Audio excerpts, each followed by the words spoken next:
Welcome back into another episode of Hefe's World. And if you haven't already, make sure you hit that subscribe button down below. But let's go ahead and get right into it. This episode is all geared towards Lita and her career.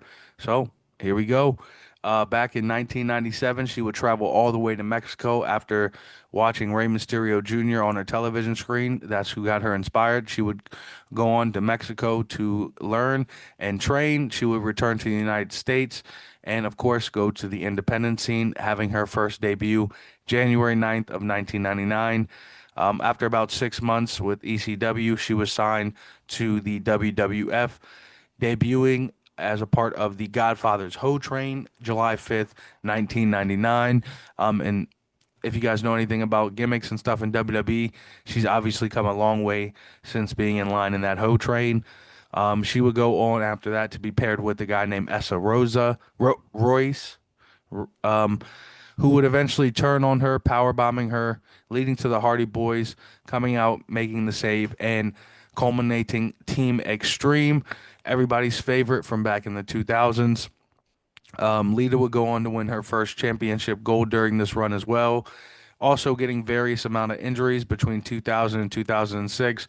She was notably in a relationship angle with Matt Hardy and Kane during this time. There was also a pregnancy angle that Gene Stinson got involved in as well.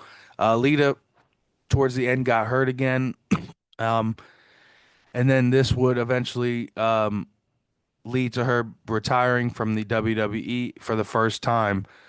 She would then make sporadic appearances wrestling in 2007, and then about 3 years later, she would make a couple appearances in WWE and some segments in 2010 and 2011. In 2012, she wrestled in the in an intergender match against Heath Slater. Um, in 2014, she got inducted into the WWE's Hall of Fame. 2015, she served as one of the trainers for WWE's Tough Enough. In 2015-16, she was also a creative writer for WWE as well. She appeared in the 2018 Royal Rumble, and she was also one of the wrestlers on the first ever inaugural Evolution pay-per-view alongside Trish Stratus, teaming up with her to take on Mickie James and Alicia Fox. In 2022, she did return to the WWE for the Royal Rumble, and she challenged for the title at Elimination Chamber.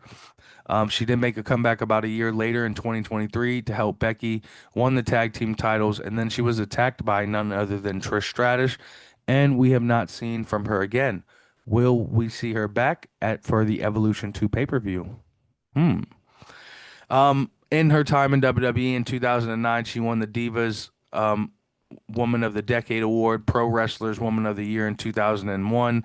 She was a four-time Women's Champion, one-time Tag Team Champion, 2006 Women's Tournament Champion, and a 2014 WWE Hall of Famer during her stint in WWE. Hopefully, this is not the end of her career, and there is more to tell, but only time will tell. So make sure y'all hit that subscribe button down below. I'll hit y'all with some more episodes later down the line. And just remember, this is Hefe's World, and you're just living in it.